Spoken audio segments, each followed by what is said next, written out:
Hello everyone. Today I would like to talk about fruits, and I have some fruits here with me. I have strawberry, orange, mango, and I have grapes, pineapple, apples, and there is one particular fruit here. I don't know if you know it, and I would like to show you. It is papaya. Do you like papaya? Have you tried papaya? And I think we should eat at least one whole fruit a day.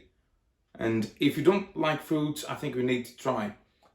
Even it's going to be one strawberry, one papaya, one banana, or one pineapple. Doesn't matter how big it is. Try to eat one fruit every day. So I'd like to try some fruits today. This one's very easy. Strawberry is very small and just easy to eat. Do you like mango? Do you know the first time the Queen Victoria was about to eat a mango, it was off. Don't try off mango. It needs to be not too soft but not too hard. So I'm going to try some here.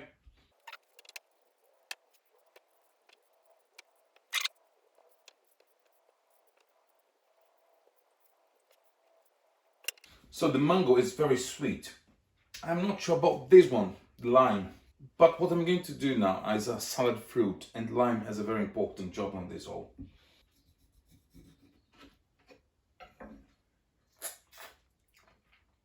No, definitely not just the lime itself. I'm going to save for later. So I have some grapes. Delicious. So now what I'm going to do, I'm going to put some fruits together and let's see what's going to happen.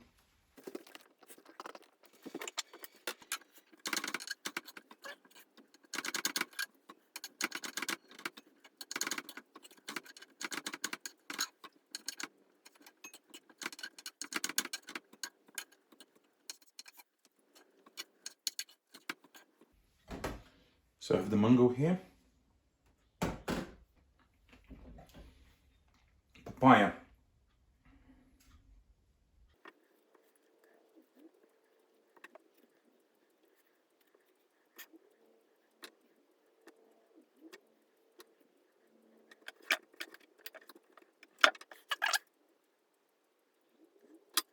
little beautiful seeds here inside.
Orange.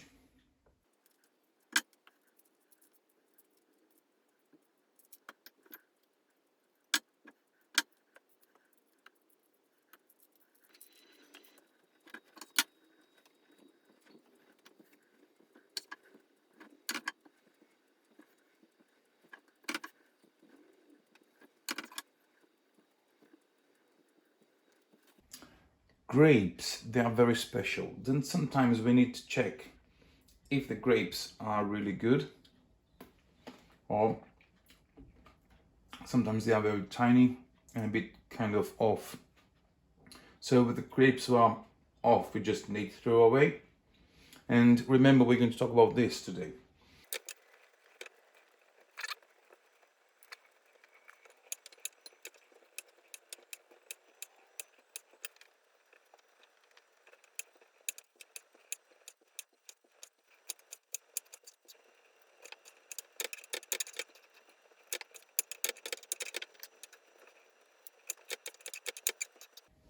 bananas. Are they good?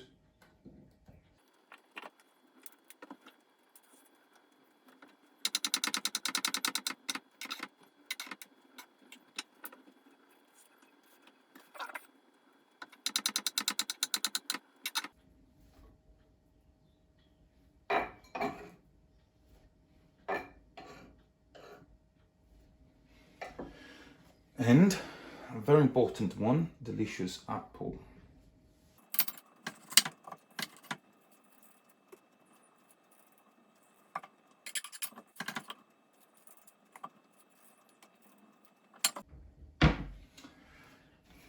So I'm going to tell a secret.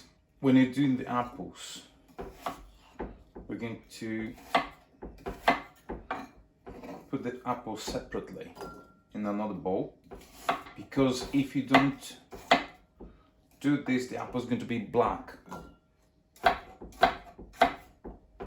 And you think the apple is going to be off, but it's not, just the core.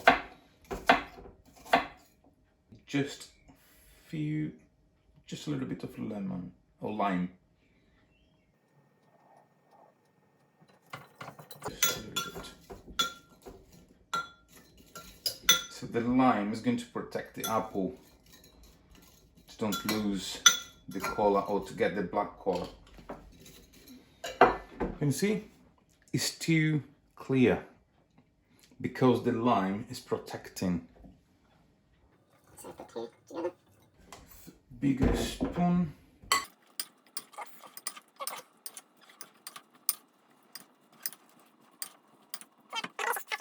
So we have this beautiful fruit salad. I hope you're going to enjoy your fruit salad today. And I would like just to say a few important things here.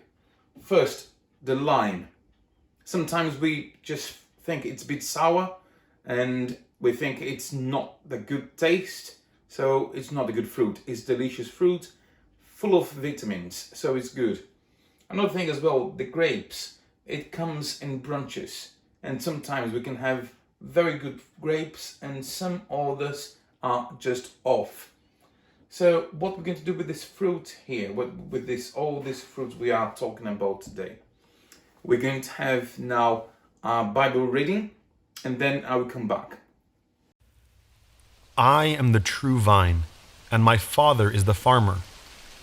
Every branch in me that doesn't bear fruit, he takes away. Every branch that bears fruit, he prunes, that it may bear more fruit. You are already pruned clean because of the word which I have spoken to you. Remain in me, and I in you. As the branch can't bear fruit by itself unless it remains in the vine, so neither can you unless you remain in me. I am the vine, you are the branches. He who remains in me, and I in him, the same bears much fruit. For apart from me you can do nothing. If a man doesn't remain in me, he is thrown out as a branch and is withered, and they gather them, throw them into the fire, and they are burned. If you remain in me, and my words remain in you, you will ask whatever you desire, and it will be done for you. In this is my Father glorified, that you bear much fruit, and so you will be my disciples. Even as the Father has loved me, I also have loved you. Remain in my love. If you keep my commandments, you will remain in my love, even as I have kept my Father's commandments and remain in his love. I have spoken these things to you, that my joy may remain in you and that your joy may be made full. This is my commandment, that you love one another, even as I have loved you. Greater love has no one than this, that someone lay down his life for his friends. You are my friends if you do whatever I command you.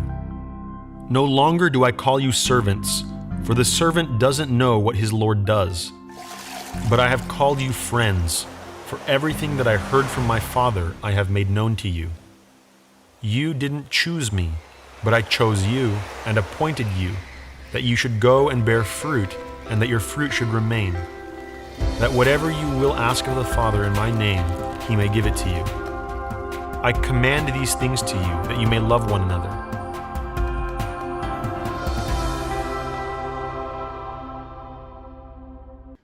So did you see, as we could hear, and some fruits sometimes they're not really good and they need to be thrown away.